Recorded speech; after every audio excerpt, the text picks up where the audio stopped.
Tell you about a woman you may not know a lot about. A holy woman, a woman who faced incredible challenges. When she was a little girl, she nearly drowned. And all life long, she never overcame her terrible fear of water and the prospect of drowning. When she finished school, this was in Italy, she presented herself to the sisters who taught at the school because she wanted to be a sister. She wanted to be a missionary in China. And they said, "No, honey, you don't have the strength. Your health is too frail." So instead, she went to work at this orphanage. And for her dedication and efforts, the three women who ran the orphanage mocked and teased her incessantly. The bishop got wind of this and recognized, "You're a pretty tough cookie," and suggested to her, "Let's start a new religious order." And so with 7 women from the orphanage, she started the Missionary Sisters of the Sacred Heart.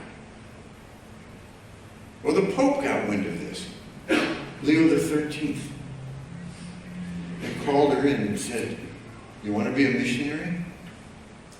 "Yes, Your Holiness. A missionary you will be, but not in China.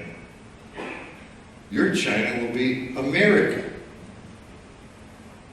So she and 6 of the sisters got on a ship, Gold, and crossed the ocean and came to New York. They'd been told there would be a place prepared for them where they could start an orphanage. It was not prepared for them. And the Archbishop of New York, in a strange sense of encouragement, said to them, "It'll be better if you go back to Italy." And God bless her, she said to the Archbishop, "In America we stay." And sure enough, they got an orphanage started in New York. And she moved on to Chicago. And over the years, this woman, who was too frail to join this religious order of teachers, founded 67 institutions, orphanages, schools, hospitals. She crossed the ocean some 24 times, scared to touch the water. She is the first American citizen to be canonized as saint. St. Francis Xavier Cabrini. She died in 1917. Yesterday was her feast day. And I tell you this story because of these readings about how terrible it will be. But Michael will come as a protector. He is near at the gates. And so often we read that as, but it should be, yes. Here we are. Here we are.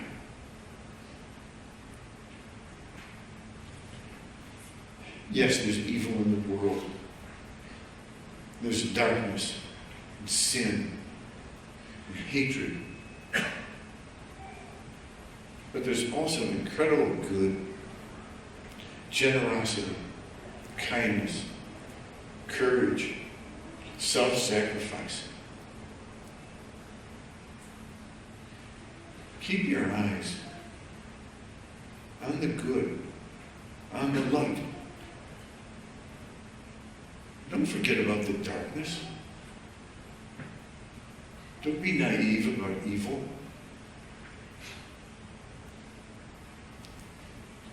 But keep your eyes on the light.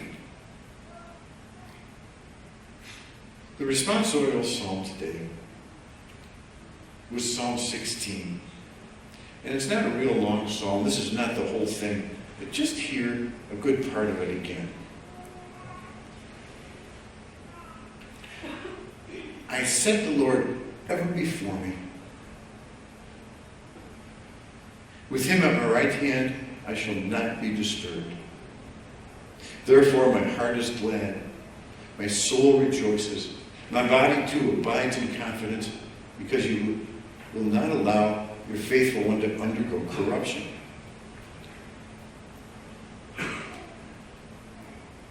You will show me the path to life. Fullness of joys in your presence, the delights at your right hand forever. What got Mother Cabrini through all of this? Obviously, she was a woman of incredible faith and blessed with gifts that weren't recognized early on.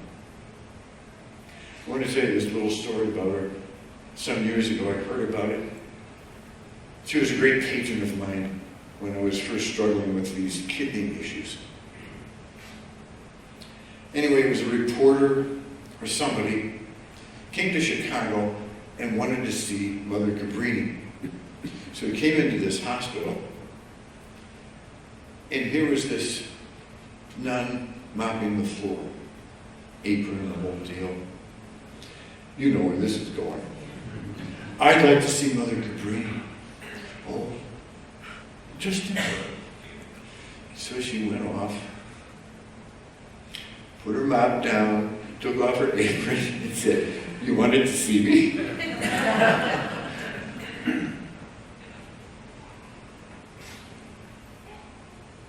We're remembering all these people who have gone before us, parishioners, close family members, this past year.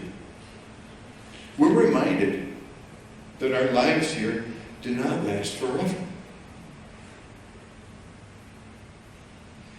We can approach that with terror and anxiety, or with hope and confidence. We can look at darkness, or we can set the Lord ever before our faces and embrace that confidence. Psalm 16, it's Ruth going back to.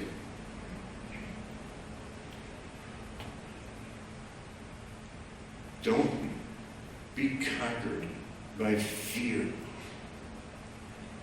Don't be conquered by darkness. Live in the light and be light. Set the Lord ever before your face. And God bless us all.